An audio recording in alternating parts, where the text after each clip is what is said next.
Good evening, everybody. I'm Keith Koontz. And I'm Jocelyn. Memento Ted and Ann have the night off. Senator Chris Dodd is defending himself again, this time over a report that secret testimony before the Senate Ethics Committee contradicts what he has said about alleged special treatment from Countrywide Mortgage. Because of all this, the Democrat challenging Dodd says he is unelectable. Chief political correspondent Mark Davis spoke with both of them and joins us live in our Hartford newsroom. Good evening, Mark. Good evening, Jocelyn, Keith. Good evening, everyone from the Hartford newsroom. The Democrat challenging Dodd today accused him of lying about not getting special treatment. Dodd is repeating his oft-repeated denial that he and his wife ever got anything more than the average couple would get when refinancing their loans. I've answered it over and over again, and that is that I would never, would never accept any kind of a deal from a company like that to have a lower rate.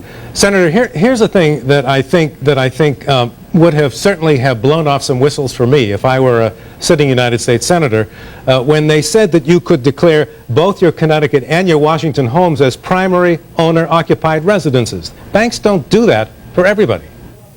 No, because there's nothing unusual. This is not a vacation home. I spend 5 days a week here, and of course I work back home as well. 3 to 5 days here and 3 to 5 days back home.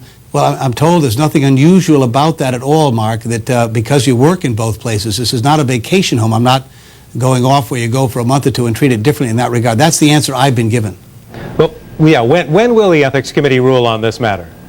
Mark, believe me when I tell you, I mean, it's been a year. I mean, if this were a trial someplace, you would have had it resolved by now. And they asked me for information 1 year ago this month. Back here at home, despite a recent poll showing many Democrats coming back to Dodd, there is still a lot of anger toward him.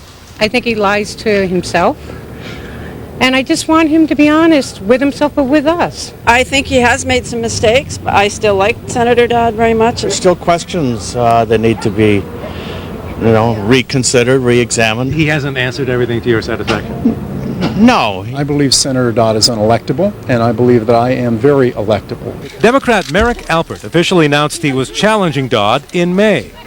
Today, he flat out said that Dodd is lying about his VIP treatment from Countrywide. To get a sweetheart mortgage dealer, in his case two, and then to lie about it repeatedly is it's not acceptable. Alpert, a 42-year-old successful businessman, has loaned his campaign $80,000 to get started. He's not wealthy, but thinks Democrats will slowly realize that Dodd is a lost cause and that his challenge is an opening for the party. If you look at Senator Dodd against any of the Republicans in the Quinnipiac poll, he loses to every Republican. All they have to do is put up a live body, and that person beats Chris Dodd. Now, Merrick Alpert told me today that he is going around visiting Democratic town committees all around the state and has made the decision he intends to challenge Dodd among Democrats at next year's state party convention and feels he can get the 15% needed to wage a primary next summer, just like Ned Lamont did against Joe Lieberman back in 2006. Live from the Hartford newsroom, Mark Davis, News Channel 8.